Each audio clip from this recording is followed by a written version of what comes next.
Hi, I'm Wendy Eckstein, and today we're here with Rawsheed, who is the creator and founder of Sun Power Foods. Thank you for having us today, Rawsheed. It's an honor to be present. Thank you. We're going to learn today about raw food, about dehydrated foods, and we're going to learn about Rawsheed's path and how he came to be this amazing entrepreneur and giving back to all of us. Thank you for having us. Indeed. Well, Tell us about your journey. Indeed. So I'm going to take you back to a journey of 16 years. Yes. 16 years, I was 245 pounds. Wow. I was in a car accident. When I was in this car accident, I went to see a doctor friend of mine. Mm-hmm. This particular doctor friend did some blood work and checked me out and said, now you have the option also to be a diabetic. Wow.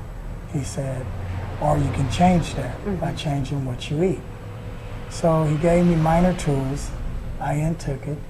And as I put that inside of my memory bank, I began what I thought was a vegetarian lifestyle. Got it.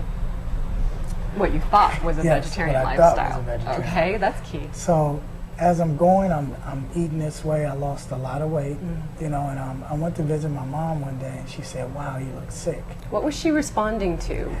The weight loss. Got it. Okay. You know, I just looked at really skinny at the time, you know, and I think what happened is your body go through a real quick expression Sure. when it first get that shift in that time. That's right. So doing that, we listen to our mothers. Yes. You know, Some of us. Some of us.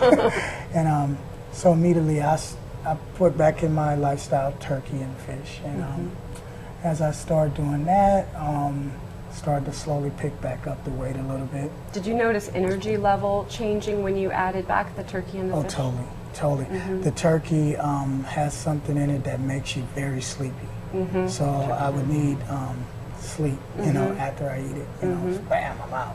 Right. But after that, I started working downtown Wilshire area, Okay. and I had a little bit of my turkey, and I had mostly vegetables. And there was a very tall gentleman standing over me, 6'6". His name was Joseph, and he said, "What you eating?" I said, "Well, I'm eating my vegetarian meal."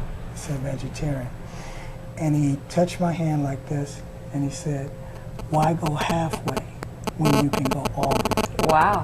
All right. From that day forward, he began teaching me about case and weigh and opening books on different forms of meat and hidden sugars and meanings and all of these different things, Wow. taking me on a journey. So I would go home and sleep at night, and as I'm sleeping in the night, I would see creativity of dreams of making food a different way and creating a different way. So I would immediately be ready to get back at work, you know, because we worked the graveyard shift. Yes. So every night he was my teacher, and he was teaching me from spiritual standpoints to other standpoints to many different elements about food. Okay. Now, what was interesting at the time is neither one of us knew even about vegetarian. I mean, as far as the term vegan. Right. Okay. 100% vegetarian. Got it. So then, as I'm doing my research and I'm sitting with him, he's a 100% vegetarian, and I come back and say, well, actually, we're vegans.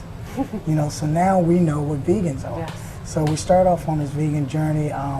By then, after give or take about 9 months, I lost all this weight. I'm on a new high.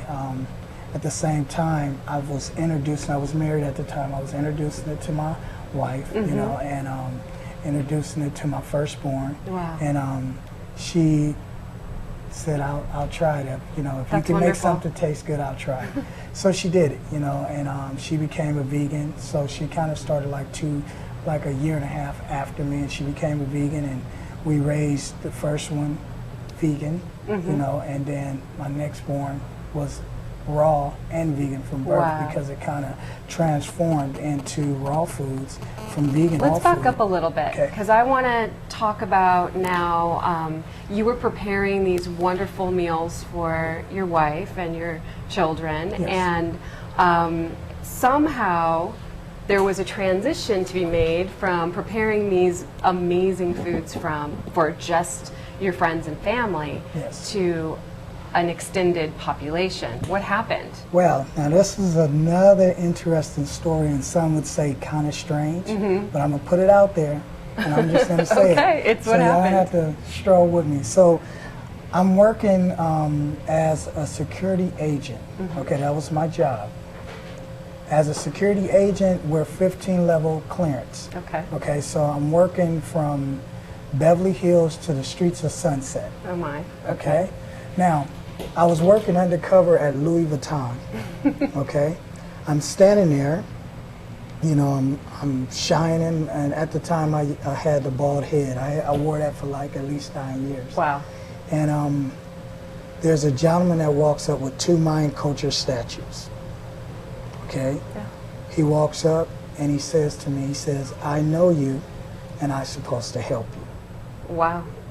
So first, you know, I was already fasting. I was on some plane, so I knew I was in some glowing cycle. So I said, okay, he gave me his card. I gave him my card. He said, "I'll call you one day and send a limo to pick you up." Okay.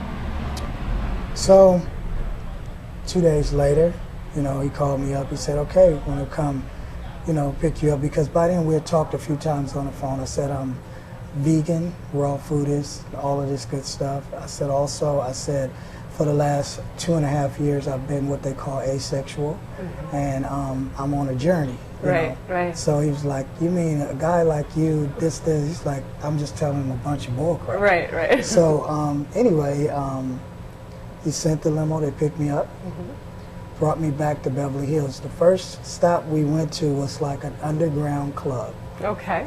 Now this underground club, give it that you say, had one floor that was on the top and then an elevator that goes to another floor. So that floor was to test me on the sexual nature of the things that I said. What you were attracted to and Right. what you attracted. Right. And basically what ends up is that I was honorable of what I said. Okay. You know, okay. I made it through, and he said, "Okay, well, let's take a ride." And we got back in the car. We went to the Standard off of Sunset in Hollywood. Yeah. He ordered everything on the menu.